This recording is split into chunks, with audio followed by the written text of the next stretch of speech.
28장 아하스는 왕이 되었을 때 20살이었고 예루살렘에서 16년 동안 다스렸다. 그는 하나님 보시기에 바르게 살지 못했고 조상 다윗을 전혀 본받지 않았다. 오히려 그는 북쪽 이스라엘의 길을 따랐고 이방 바알 신들을 숭배하기 위해 금속 신상을 부어 만들기까지 했다. 그는 벳 흰놈 골짜기에 금지된 향을 피우는 일에 가담했고 자기 아들들을 불 가운데로 지나게 하는 극악무도한 행위를 일삼았다. 그는 참으로 가증한 일들을 하나님께서 일찍이 그 땅에서 쫓아내신 이방인들에게서 배웠다. 또 곳곳에서 성행하는 지역의 음란한 종교 산당들의 활동에도 가담했다. 하나님께서는 그 모든 일을 더 이상 참으실 수 없어 아하스를 아람 왕 손에 넘기셨다. 아람 왕이 그를 치고 수많은 포로를 다마스쿠스로 데려갔다. 또 하나님께서 그를 이스라엘에 맡기신 결과 끔찍한 살육이 벌어졌다. 르말랴의 아들 베가는 하루에 12만 명을 죽였는데 모두 최고의 용사들이었다. 이 모든 일이 일어난 것은 유다가 하나님, 그들 조상의 하나님을 버렸기 때문이다.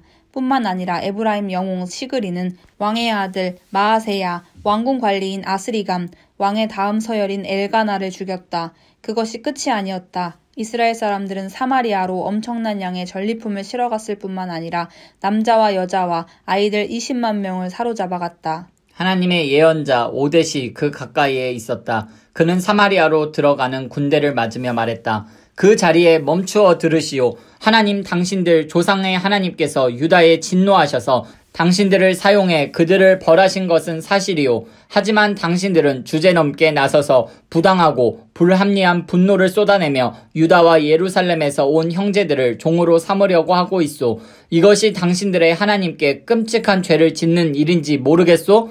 이제 주의하여 행동해야 하오. 정확히 내가 이르는 대로 하시오. 이 포로들을 마지막 한 사람까지 다 돌려보내시오. 그렇게 하지 않으면 당신들은 하나님의 진노가 어떻게 나타나는지 똑똑히 보게 될 것이오. 몇몇 에브라임 지도자들, 요하난의 아들 아사랴, 무실레못의 아들 베레게야, 살룸의 아들 여히스기야, 하들레의 아들 아마사, 이 귀환하는 군대를 막아서며 말했다.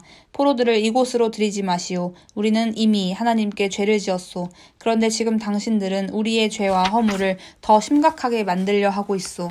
이대로도 우리는 죄가 너무 많아서 하나님의 진노가 언제 폭발할지 모르는 상황이요. 그러자 군사들은 포로와 전리품들을 모두 지도자와 백성에게 넘겼다. 그들 중에 지명된 사람들이 포로들을 모아놓고 벌거벗은 사람에게는 전리품 가운데서 옷을 찾아 입혀주었다. 맨발인 사람에게는 신을 신겨주고 모두에게 먹을 것도 충분히 주었다. 또 부상자들은 응급치료를 해주고 약한 사람들은 나귀에 태워 야자수 성읍 여리고로 데려가서 가족들에게 돌려보냈다. 그러고 나서 그들은 사마리아로 돌아갔다. 그 즈음에 아하스 왕은 아시리아 왕에게 사람을 보내어 직접 도움을 구했다.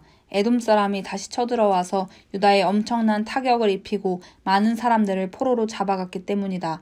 엎친 데 덮친 격으로 블레셋 사람이 서쪽 구릉지대와 남쪽 광야의 성읍들을 습격하여 벳세메스, 아얄론, 그데롯과 소고, 딥나, 김소와 그 주변 마을들까지 점령하여 그곳에 들어와 살았다. 교만한 아하스 왕은 마치 하나님의 도움이 없어도 된다는 듯 행세하여 타락을 전염병처럼 퍼지게 했다. 하나님께서는 유다를 낮추셔서 도움을 구하러 다니는 처지가 되게 하셨다. 그러나 아시리아 왕 디글랏 빌레셋은 그를 도울 마음이 전혀 없었다.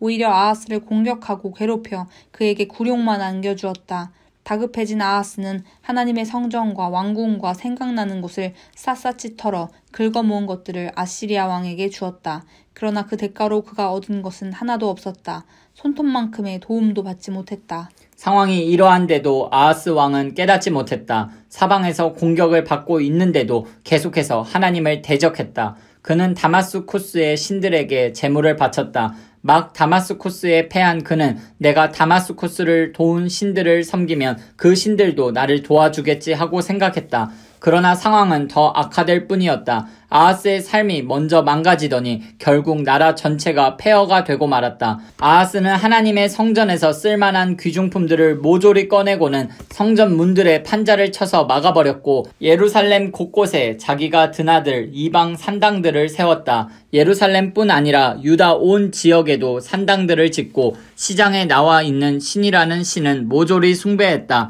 하나님께서 크게 진노하셨다. 악명 높은 아하스의 나머지 생애와 그가 행한 모든 모든 일이 유다와 이스라엘 왕 연대기에 처음부터 끝까지 기록되어 있다. 아하스가 죽자 사람들은 그를 예루살렘에 묻었다.